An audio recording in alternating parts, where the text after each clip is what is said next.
아수라발발타 시간입니다.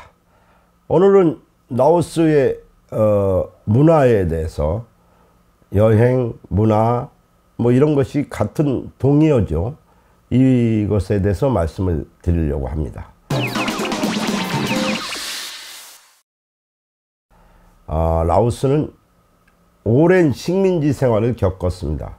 우리나라도 일제 36년간의 일본의 식민 지배를 받았듯이 라오스는 프랑스로부터 70년, 그 다음에 그 이전에는 태국으로부터 150년간, 그리고 끊임없이 태국의 침략을 받았습니다. 일본과 우리나라와의 관계가 불편하듯이 라오스하고 태국은 불편한 관계로 저는 알고 있습니다. 물론 표면적으로는 평화롭게 지내지만 그 안유봉 장군의 동상처럼 태국을 향해 메콩강 건너편에 라오스의 손가락질하는 안유봉 장군의 동상이 그걸 잘 말합니다. 라오스는 오랜 식민지 끝에 민족이 사라지지 않고 지금까지 존재해온 아주 끈끈한 저력을 간직한 나라입니다. 라오스는 첫째, 자존심이 강한 민족입니다. 그들은 공항에 흔히 있는 거지가 없습니다. 단 한 명의 거지도 살지 않습니다. 그들이 왜 거지가 없냐면 산에 먹을 게 풍부합니다. 빌어먹느니 산에 가서 바나나 캐먹고 파인애플 캐먹고 두리안 먹고 과일이 풍부한 나라입니다. 라오스를 지칭하는 대표적 단어로는 버벤양이라는 말이 있습니다. 버벤양. It's okay라는 말도 됩니다. 모든 것을 오케이 한다. 예를 들어서 라오스에 가서 예쁜 여성한테 나 너랑 데이트를 하고 싶다 그러면 라오스 여성들은 대부분 버벤양이라고 합니다. 좋다라고 얘기합니다. 그리고 며칠이 지나도 아무런 응답이 없습니다. 그래서 다시 한번 난 너와 데이트를 하고 싶다라고 얘기하면 또다시 버벤양이라고 합니다. 그래서 내심 나를 좋아하나 보다 이렇게 생각하는 오해를 하게 됩니다. 하지만 그 여성분이 얘기하는 것은 데이트는 참 좋은 것이다 라는 뜻입니다. 나랑 데이트를 하겠다는 게 아니라 데이트는 참 좋은 것이다. 하지만 너랑 할지에 대한 것은 아무 생각해 본 적이 없다. 이런 뜻입니다. 그러니까 라오스 사람들의 언어 습관을 잘 살펴봐야 됩니다. 그들은 안 돼 라고 얘기하는 순간 죽습니다. 식민 지배를 받아온 민족이기 때문에 뭐든지 네가 하자는 대로 너의 말이 옳다 이런 것에 길들여져 있는 라오스입니다. 하지만 그들은 자존심이 무척 강한 민족입니다. 오바마가 라오스를 날아갔습니다. 이유는 단 한 가지입니다. 베트남하고 라오스하고 공동 전선을 구축하고 미국과 싸웠습니다. 65년 베트남 전쟁 당시에. 근데 많은 지뢰를 시웬꽝 지역에 묻었습니다. 그거를 라오스 정부는 절대 그걸 제거하지 않았습니다. 국민들은 팔이 다치고 다리가 날아가고 해도 심은 놈이 지뢰를 심은 작자들이 뽑아야 된다는 논리로 국제사회에 저항을 했습니다. 그래서 오바마가 몇 해 전에 라오스를 날아가서 그것을 유엔이 제거해 주기로 한 겁니다. 라오스는 그처럼 자존심이 강한 사람들입니다. 라오스라는 나라를 모르고 함부로 가서 그들을 좀 못 산다고 해서 비난하고 좀 못 산다고 해서 천시하는 경향 절대 안 됩니다. 라오스 국민들은 정말로 자존심이 강한 자기의 권리를 주장할 줄 아는 사람들입니다.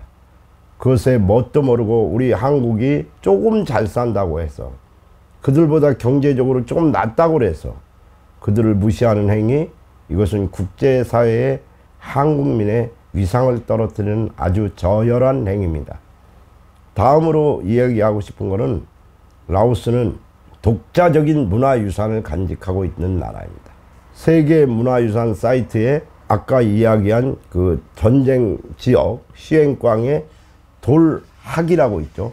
돌학이라는 유적이 등재됐습니다. 이거는 아주 고대에 사람의 관을 관처럼 사용했던 건지 아니면 죽은 사람의 부장품을